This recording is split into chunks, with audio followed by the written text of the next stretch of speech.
So I've decided to tone down the language a bit and make this accessible for a much wider audience. In this video, I'm going to discuss Keir Starmer's decision to withhold parts of the so-called Andrew files, the hypocrisy of right-wing commentators in their coverage of the Epstein files, which are linked to the first item, and why the Gorton and Denton by-election is incredibly important. I say this as an observation, not to disparage, but it's very clear that for a lot of people, facts do not matter. We hoped the internet would bring about the democratization of knowledge, that this would put an end to the whispers, rumors, and hearsay of my formative years. Not so, it seems. There has been a concerted effort over the last few years, which coincidentally seems to match timelines with the accelerated genocide of Gaza, to demonize some of the most marginalized communities and accuse them of the worst of crimes. Now, who would benefit from spreading this propaganda? Let me scratch my chin. Is there a nation in the world that can be described as an ethno-nationalist nation? Could it be that the nation has been carrying out targeted ethnic cleansing on an industrial scale for the best part of a century? Are we starting to see the signs of that nation's influence on other nations, and if so, where? I know some of you will have figured out by now who I'm talking about.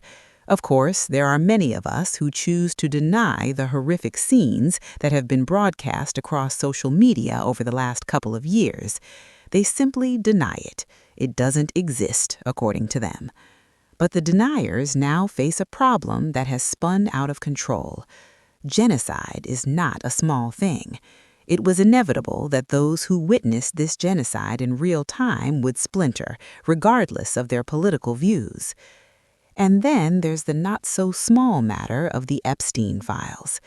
If you can cast your mind for a second back to 2019, when Epstein committed suicide in jail, I'm well aware that many people don't believe this was a suicide, but I'm going with Occam's razor on this one. The death, however you believe it happened, of this notorious pedophile played a huge role in the birthing of a conspiracy movement known as QAnon.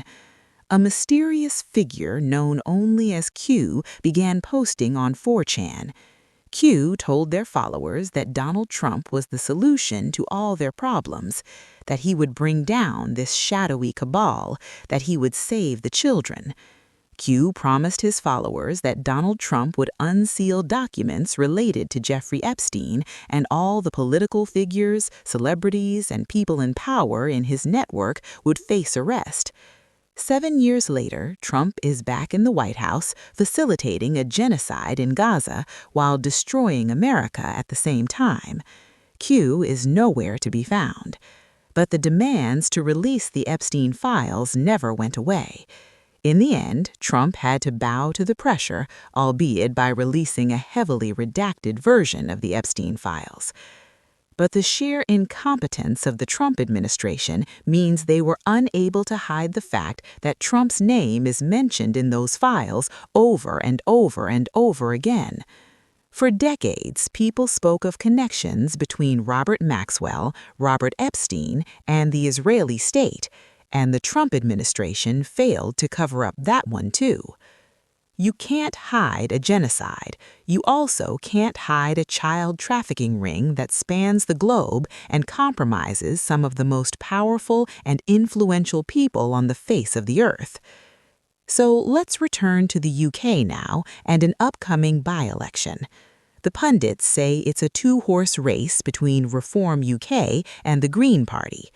So how have we got here? For the purpose of brevity, we will go back to 2010. From 2010 to 2024, we had various iterations of the Conservative Party rocked with scandal after scandal until it became too much and they were voted out of power, leading to a landslide victory for the Labour Party under Keir Starmer. In the years prior to this, there was a slow buildup of media coverage of asylum seekers and refugees being temporarily housed in hotels in the UK. Regardless of who reported on it, the tone was always negative, always sensational.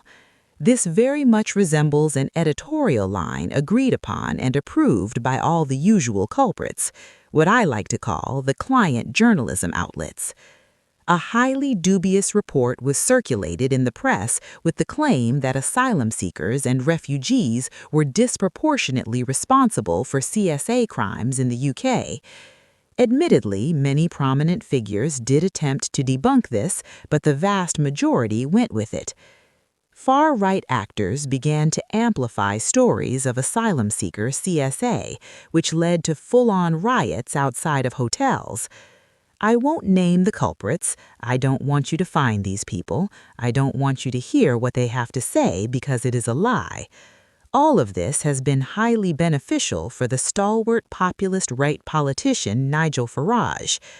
Over the years, Farage has been the leader of the UK Independence Party, the Brexit Party, and now Reform UK. So it's 2024, and we have a new Labour government with the backdrop of the accelerated far-right activism. A tweet by Elon Musk led to the reopening of the grooming gangs case.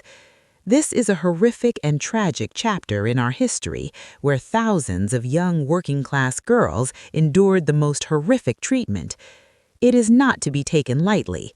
The far right, which includes supposedly more moderate figures like Nigel Farage, etc., ranging all the way to more extreme fringe figures, have all weaponized this tragic piece of history for the purpose of racism and bigotry.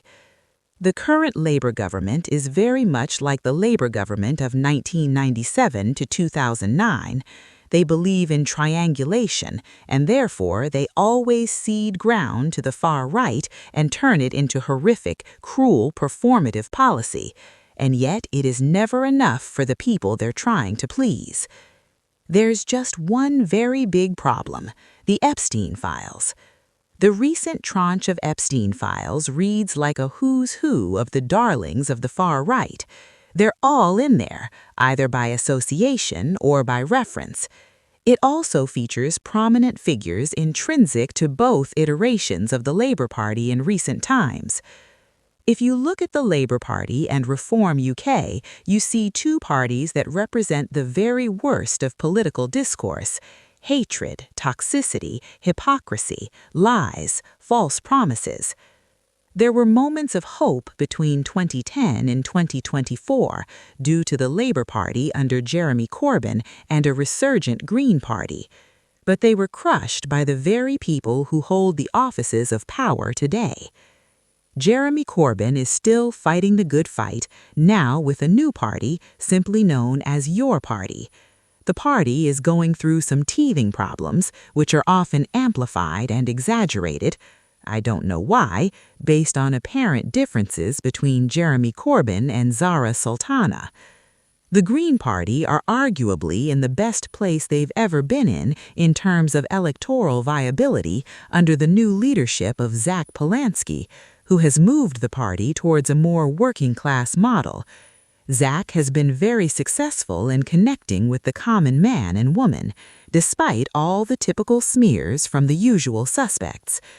The thing is, despite what some people would have you believe, we don't all want hate. A lot of us actually want hope. The Epstein files hang like a sword of Damocles over the Labour and Reform UK parties.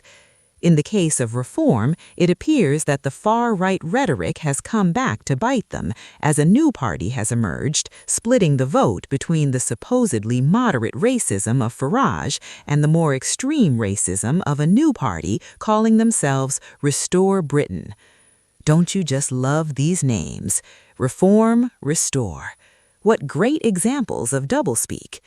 If you strip away the populist racism, what you actually find is an aggressive form of capitalism, which, despite all the talk of concern for the working class, is quite the opposite.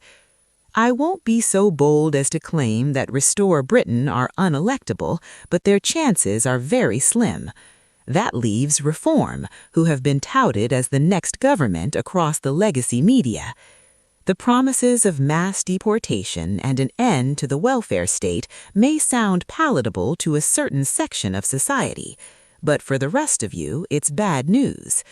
We're talking about no more NHS, medical insurance, no safety net if you lose your job.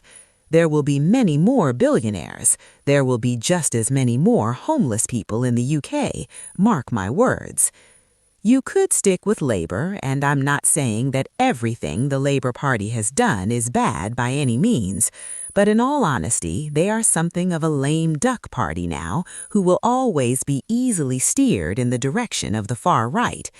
There will be lots of promises, most of them half fulfilled, if fulfilled at all. Very much like the way the U.S. Democrats close ranks to label Bernie Sanders as an unviable leader with unviable policies, Starmer and Farage would have you believe that the Green Party are also unviable and their policies are unrealistic.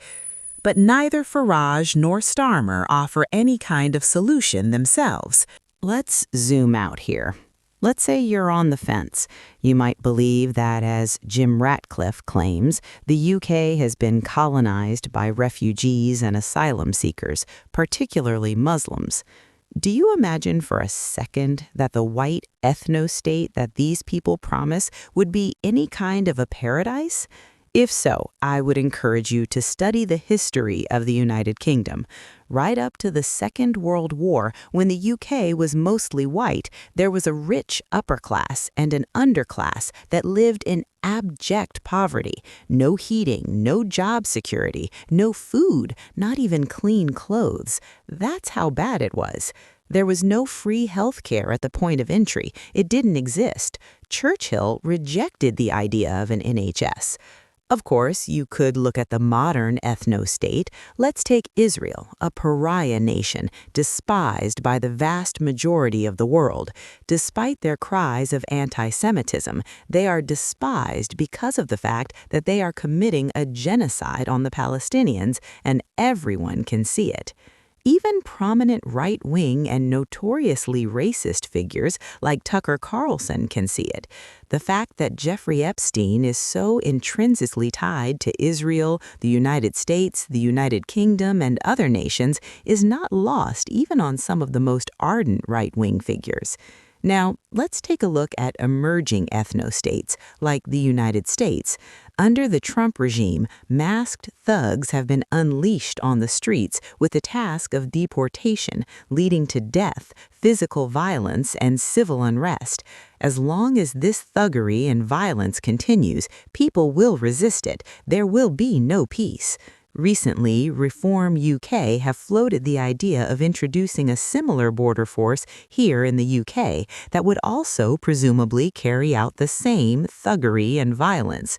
You would be naive to think that the entire UK would be happy with the civil unrest that comes from such a policy. There will always be people with a moral compass. There will always be people who will resist true tyranny.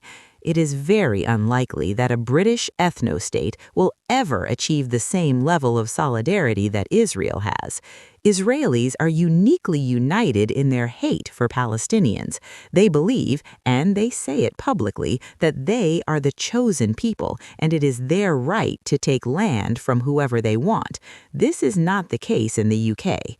So the future ethno-state of Farage, or a more extreme version of Farage, would be a capitalist paradise. Conversely, it would be the exact opposite for the poor, working class, and underclasses, all of whom would be white. Add to that the never-ending civil unrest of clashes between the state and those who oppose its policies. You see, hatred is flawed in every way. The foundation of hatred is lies. It's the lie that someone is somehow a lesser human being than you, and that you are somehow superior to them.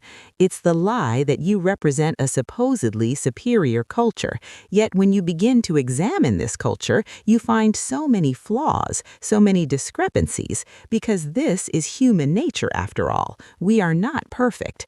Good is good, bad is bad. It really is as simple as that.